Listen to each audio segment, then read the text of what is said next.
Bien. Vuelven a rechazar el intento de Macri para frenar la investigación por el envío de armas a Bolivia. La justicia volvió a rechazar este miércoles un intento del expresidente Mauricio Macri por frenar la investigación interna que lleva adelante la Gendarmería y busca determinar qué fue lo que ocurrió con los elementos represivos enviados por el gobierno de Cambiemos a las fuerzas de seguridad de Bolivia en noviembre del 2019. En los días en los que se llevó a cabo el golpe de Estado en ese país contra el entonces presidente Evo Morales.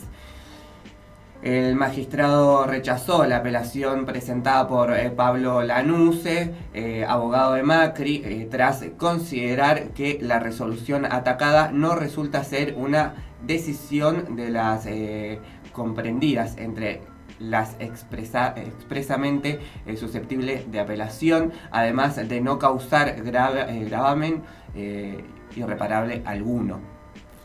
Sí, recordemos que hace un par de semanas el gobierno boliviano inició acciones legales contra la Argentina porque encontraron cargamento de represión que no estaba autorizada, ni el ingreso ni obviamente el uso de ese armamento que se envió desde la Argentina de manera ilegal, en donde están afectados Macri, Bullrich y un par más del gobierno de ese entonces de la Alianza Cambiemos. Son 70.000 balas de antitumulto que se encontraron, entre otros objetos represivos, en un rastrillaje en un depósito de la policía de Bolivia, y que fueron expuestos ante la prensa y ante la justicia también. Estas balas y este material bélico, digamos, que se encontró, se había adquirido, el gobierno argentino lo había adquirido para el G20 en 2018, para el grupo de los 20 países que se realizó acá en la Argentina. Y después, bueno, lo enviaron, y lo que se está investigando ahora desde la Gendarmería, porque Gendarmería tiene la potestad y la justicia además le dio la orden de que investigara hacia lo interno de cómo sucedió el procedimiento del envío de armas y efectivos policiales, efectivos de la Gendarmería, hacia el país boliviano. Sí, recordemos que el envío de armamento hacia Bolivia, una parte estaba autorizado por un pedido de cuidar la embajada argentina en la situación política y social que estaba viviendo Bolivia, pero lo que sucedió efectivamente fue que no solamente mandaron municiones y armamento para cuidar la embajada, sino que enviaron escondida, esto que vos decías, muchísimas más balas y armas que estaba de contrabando, básicamente. El problema de esto, y bueno, y un poco investigando, vieron que bueno, Macri no volvió Todavía está en Europa. Europa. Tiene que ver un poco con esta cuestión de su situación judicial en la Argentina y obviamente, digo, esto no es nada más un hecho de justicia argentina, sino que es una denuncia que hace un país hacia un gobierno, entonces tiene también otro margen y otra importancia, si se quiere, porque ya es una denuncia de estados, básicamente. Sí, ahora lo que está buscando Macri hace unos días salió a decir que se trataba de una persecución política, la denuncia tanto del gobierno de Evo Morales como del gobierno argentino de Alberto Fernández, en contra de su figura, en contra de su familia, en contra de él y de su sector político de Cambiemos, ¿no es cierto? Pero la realidad es que se pudo comprobar de que las armas estaban en un depósito de la policía de Bolivia, no estaban en la embajada argentina, y que además el envío era dudoso, el envío de armas, porque no estaba ni siquiera autorizado y no estaban registrados, sino que se envió de contrabando este material bélico, que recordemos que eran 70.000 balas de antitumulto, que salieron el 12 de noviembre del 2019, y que fueron repartidas a la policía y a las fuerzas aéreas bolivianas al día siguiente que llegaron. ¿No es cierto? ¿Algo? Sí, no, quería también agregar al debate la situación de que tiempo después de que llegó el armamento hubo una represión con muertos en Bolivia y con heridos, donde se está terminando de investigar si las balas que se utilizaron en esa represión fueron las que envió el gobierno argentino hacia Bolivia.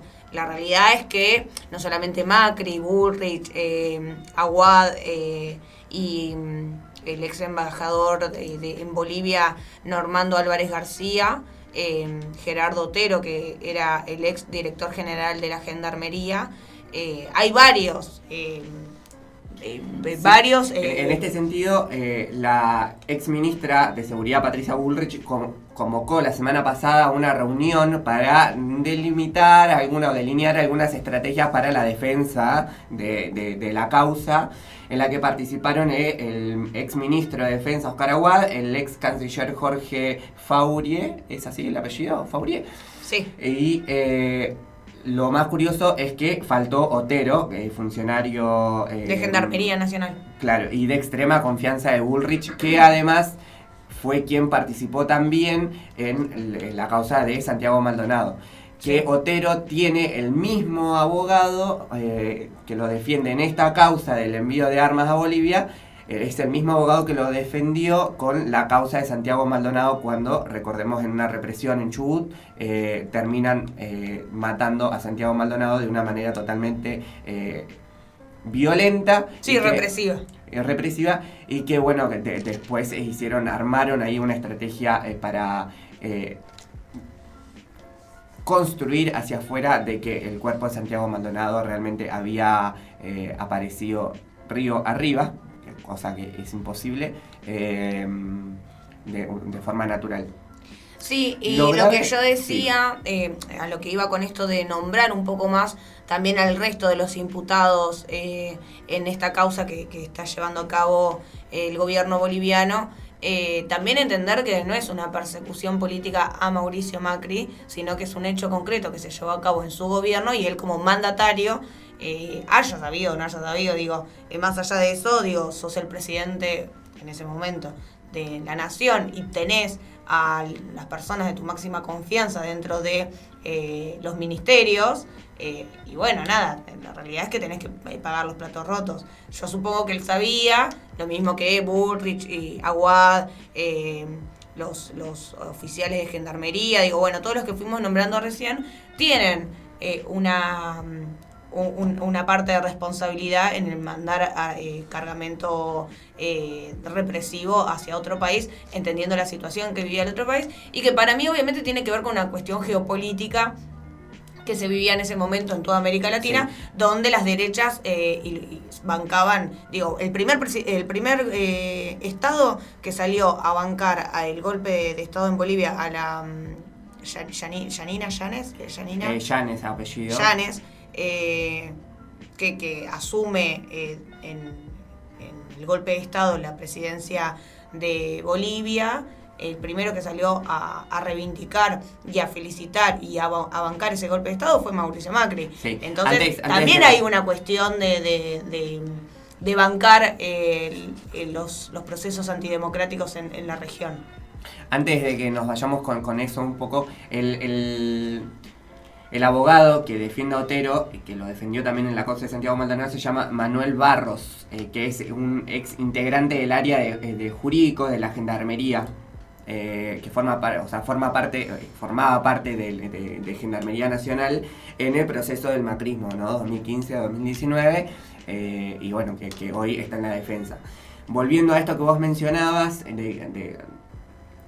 de Macri, cuando avala de alguna u otra manera no, lo avala directamente y tácitamente el golpe de estado a Bolivia, habla sobre un proyecto latinoamericano también de la derecha, de la ultraderecha, que actúa fuertemente sobre los pueblos latinoamericanos y sobre los movimientos nacionales y populares, ¿no? Cuando hablamos de Macri, de Bullrich, de Otero, de Aguad, en esta causa, y del ex canciller Jorge Faurie, en esta causa, hablamos de Cambiemos. No hablamos solamente de ellos porque ese movimiento es su partido político el que actúa ante esto y el que avala los golpes de Estado de la derecha y obviamente el envío de armas y la represión sobre los pueblos, tanto en Argentina como en otras partes de Latinoamérica también. Recordemos que a esto también a este aval de Yanes, el golpe de Estado a Evo, también se sumó Bolsonaro, se sumaron otros, también se sumó Estados Unidos, estaba muy metido sobre eso, de hecho fue el impulsor, digamos, Estados Unidos del golpe de Estado. Entonces es un modelo sí, bueno, Estados Unidos estuvo en todas las situaciones que tienen que ver por ahí en Argentina, en Brasil, se ven de diferente manera. Como decíamos en el primer bloque, la situación del gobierno de Macri que asume por voluntad popular, pero obviamente sus políticas digitadas desde Estados Unidos, básicamente, desde el FMI, desde el Banco Mundial, digo, todos esos actores que ya han actuado a lo largo de la historia de Latinoamérica. Un poco los historiadores, los sociólogos y los que investigan los sucesos sociales de nuestro país y también de Latinoamérica plantean un nuevo Plan Cóndor 2.0 donde los golpes de Estado no solamente se hacen de manera violenta y por parte de las Fuerzas Armadas de un pueblo, sino se hacen por redes sociales, cuestiones judiciales.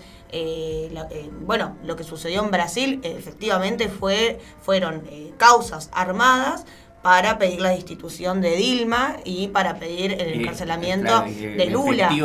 Digo, hace, si no me equivoco, hace 2 meses, un poquito más, un poquito menos, salió en libertad por falta de pruebas Lula, porque tenía que ver con eso, con causas armadas que se caen, que sucedió acá, digo, hace una semana, 2, Cristina estuvo dando sus declaraciones, exactamente, sus declaraciones, y que lo hemos charlado también en el programa, no vamos a ahondar mucho en eso, pero una Cristina, se vio una Cristina enojada con la situación de que tiene que salir a dar respuestas de causas, que ella las llama causas mellizas, donde cuando no había falta de mérito en una causa, se copiaba el mismo modo operandi de la causa y se le ponía tipo otros actores. Claro. Bueno, la situación de la AMIA, básicamente, lo habíamos charlado acá, tiene actores de la política enjuiciados, o sea, metidos en la causa, que en el momento del atentado a la AMIA tenían 15, 17 años, o sea que no podrían haber participado nunca del encubrimiento de un atentado. Entonces, tiene que ver con esto, los nuevos modos de operar golpes de Estado, el nuevo Plan Cóndor 2.0, va por las nuevas tecnologías, las redes sociales, el internet, digo, todo lo que tiene que ver con el uso de información privada de los usuarios de Facebook, Instagram, WhatsApp, digo, toda esa información que nosotros brindamos, el análisis de esos datos y poder focalizar campañas políticas que ejerzan según los gustos de cada uno. Eso por un lado. Y después lo que decíamos recién de la cuestión de los poderes judiciales, y de las oposiciones armando causas y moviendo fichas. Digo, a Cristina la metieron en la causa de los cuadernos con fotocopias de cuadernos que estaban quemados, que después aparecieron las fotocopias. Digo, situaciones que no me acuerdo con quién hablaba el otro día, situaciones que son de película. Creo que ni a Hollywood se le ocurre la situación, no sé, por ejemplo, de los bolsos de José López. Digo, podemos nombrar un montón de causas desde el 2014 al 2019, de todos los actores del campo popular que están causados en sus figuras, donde son, o primero son por falta de mérito, quedan por fuera, o sea, no se pueden seguir avanzando las investigaciones porque no tienen ninguna prueba para seguir, y después, bueno, lo que sucedió en Brasil, donde 2 referentes del pueblo que estaban ejerciendo la presidencia, terminan destituidos y terminan presos por cuestiones falsas. Entonces, bueno, digo, me parece que hay que empezar a pensar un poquito más qué injerencia tiene la Embajada de Estados Unidos y todas las potencias internacionales, el imperialismo que siempre hablamos, en estas causas que están pasando en nuestro pueblo. Y como decíamos anteriormente, poder empezar a pararnos desde un lugar emancipador y desde un lugar de entender desde dónde y hacia dónde van esas causas judiciales y esos discursos. Digo, creo que Macri no fue, bueno, voy a defender la embajada de Argentina en Bolivia porque se está pudriendo. No, tiene que ver con una causa política y una cuestión geopolítica de intereses sobre los gobiernos. Para Macri y para, obviamente, los Estados Unidos era mucho más sencillo poder llegar a acuerdos con un Macri en Argentina, con un Bolsonaro en Brasil, con una Yanes en Bolivia. Digo, así por nombrar a algunos de los actores que estábamos nombrando, pero pasó lo mismo en Ecuador, pasó lo mismo en Chile, digo. Se van reflejando año a año las situaciones que se van corriendo, pero son las mismas y los mismos actores involucrados. Sí, la derecha sigue siendo la misma, por más que hagan cambio de nombre o estén liderando las listas otras personas, el modelo sigue siendo exactamente el mismo. Es un modelo de libre comercio, es un modelo de sublevación de los pueblos, es un modelo donde los derechos que supimos conquistar se ven totalmente vulnerados porque avanza la derecha sobre eso, porque lo único que les interesa claramente es seguir enriqueciéndose y obviamente empobrecer cada vez más a los pueblos. Digo, me parece que en un año tan particular como este hay que traerlo a debate porque hemos visto y hemos sido testigas, está mal dicho, testigos. Bueno, hemos sido testigos. Le metiste inclusivo. Sí, está bien, no está mal. No está mal.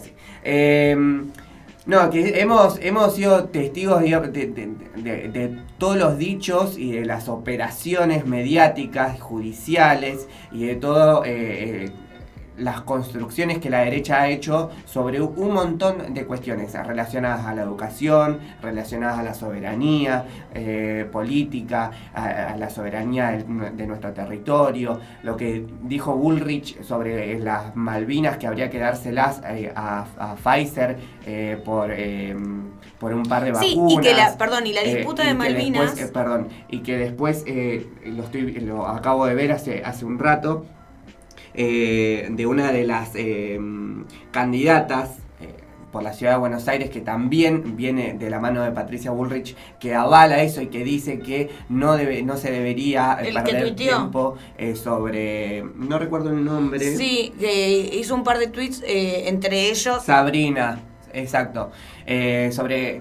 desprestigiando nuestro reclamo sobre las Malvinas. Entonces viene de mano de eso, digamos, la derecha.